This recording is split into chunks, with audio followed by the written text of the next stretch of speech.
Park ranger shocks by large humanoid creature. Imagine being a park ranger, going about your business restocking a cafeteria late at night, and overhearing a conversation about strange footprints found on a trail. That alone is enough to make you wonder what's lurking in the shadows. But then imagine going on a fossil hunting expedition and coming face to face with a dinosaur-like creature with snake-like scales, a reptilian head, and piercing yellow eyes. This is a true story of a park ranger who was shocked by a large humanoid creature, and it doesn't end there. Stick around until the end because this is a story you won't want to miss. So, let's get started. For a few years, I was employed at a renowned national park in the Southwest, where I served at one of the many information stations situated around the park. My responsibilities mainly included dispensing maps, explaining hiking trails, and checking in fuel for guided tours. Occasionally, I had the opportunity to offer brief tours and deliver educational talks about the area's history and local wildlife. During the peak season, we employed much seasonal staff to keep operations running smoothly. However, in the winter, when there were fewer visitors, we could operate with a skeleton staff. Typically, the trails would receive some snowfall in December, January, and February, making them icy and perilous. Working with a skeleton crew during the winter season meant that we had to perform a little bit of everything. One day, my task was to replenish the cafeteria display in the main lodge, where our guests could purchase pre-made food. Although we didn't provide meals or room service like hotels, the cafeteria was a vital amenity. To get the display stocked before the cafeteria opened at 6 a.m., I had to wake up at 4 a.m., which was challenging for me as I'm not a morning person. I asked my supervisor if I could do it at night instead and was granted permission. I had the keys to the building and intended to go there after everything was shut down for the day. My supervisor, who was one of the park's lead rangers, didn't specify when I should restock the cafeteria as long as it was done before it opened. Based on his remark, I assumed he knew I was going to do it at night. However, judging by what happened later that night, it appeared he had forgotten. I confess that I started quite a bit later than I had planned, and it was nearly 11 p.m. when I began restocking. While this may seem late, I'm a night owl and I relished the opportunity to work without anyone else around. I had just begun my task when the cafeteria door opened with a distinct sound that couldn't be mistaken. Knowing only an employee with a key could enter, I anticipated it was a colleague. However, I overheard my supervisor's voice, and it seemed like he was on the phone. From where I was, I could hear him picking up a yogurt cup from the counter, although that detail wasn't essential. Even though the cafeteria lights were always on, I remained hidden in the back of the kitchen as I listened to half of his phone conversation. He discussed strange footprints found on a main trail in the canyon, with no shoes, and in snowy weather. He mentioned that it was best to leave it alone, which made me curious about what he meant by it. I strained to hear better, and the conversation sounded tense, with my supervisor saying their services were not needed, and that no one had a negative encounter with the creature. As things escalated, I struggled to hear everything, but I distinctly heard my supervisor say, "If you want to hunt it, go ahead, but you'll never find it, even with a fresh trail. A lot of people have tried." After making sure the front door had been opened and closed, I cautiously peered out of the kitchen. Eavesdropping on the conversation was definitely not intended, but I couldn't resist the urge to find out what was being discussed. Unfortunately, the conversation left me with more questions than answers. The next day, during lunch, one of my coworkers informed me about a hiker who had stopped by and talked to her.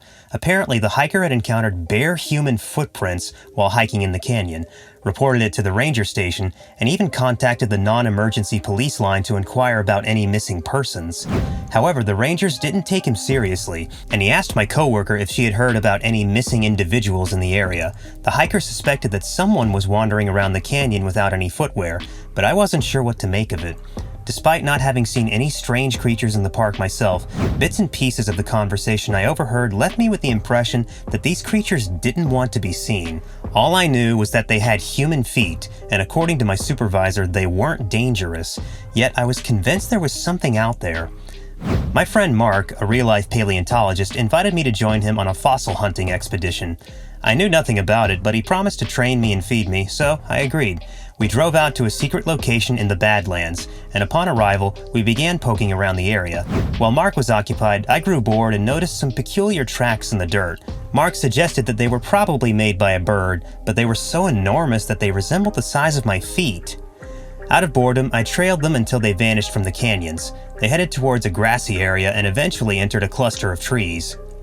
While Googling on my phone, I couldn't find any tracks similar to the ones I discovered, which looked like chicken feet with 3 toes and large claws. I asked Mark if he thought it could be a dinosaur, but he dismissed it and advised me to hydrate. However, the creature seemed to be walking on 2 legs. As it grew dark, we settled down, had some food, and prepared for bed. Despite feeling exhausted, I struggled to sleep and kept hearing noises outside the tent. I also couldn't stop thinking about the strange tracks. In the morning, Mark made breakfast, and I used the outdoors as a bathroom, only to find the same mysterious tracks surrounding the tent. Mark insisted that it was a bird, but the size of the tracks made me doubt that theory. I couldn't understand why he was more interested in finding fossils when there was a live, undiscovered creature nearby. That night, I heard footsteps and went outside to investigate, only to come face to face with a dinosaur-like creature with snake-like scales, a reptilian head, and piercing yellow eyes staring back at me. As it came closer to me, I felt the urge to scream, but feared that it would attract Mark, who was in the tent, and the creature might harm both of us. I was unsure of what to do and ran to the opposite side of the fire, hoping to confuse the creature and gain a few moments to think. Running away was not an option as I couldn't abandon Mark, nor could I leave in the car as he was with me. Meanwhile, the reptile continued to slowly approach me, and I couldn't understand why it hadn't attacked yet, given its speed. I speculated that the creature might be frightened of the fire and decided to take a flaming stick to ward it off.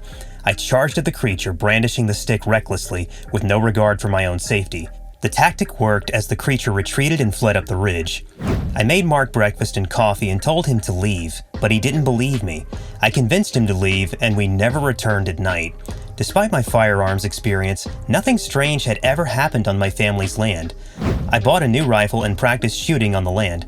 I had a fresh magazine. I went to my field with my gun, drum, and 20 rounds. I crossed a barbed wire fence and a few hundred feet of wood to reach the field. As soon as I crossed the barbed wire fence, something felt off. I walked through the woods despite feeling paranoid or thinking the wind and air pressure were affecting my senses. As I entered the woods, the feeling intensified. I loaded the magazine with 20 rounds midway because I had a bad feeling. I smelled a month-old corpse. I saw a mangled animal but no stench. I loaded the magazine, put in my gun, and held the bolt open. Almost out of the woods and seeing the field ahead.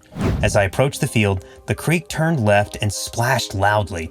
Turning around, I saw something unforgettable. It stood on 2 legs, had long arms and legs, and looked malnourished.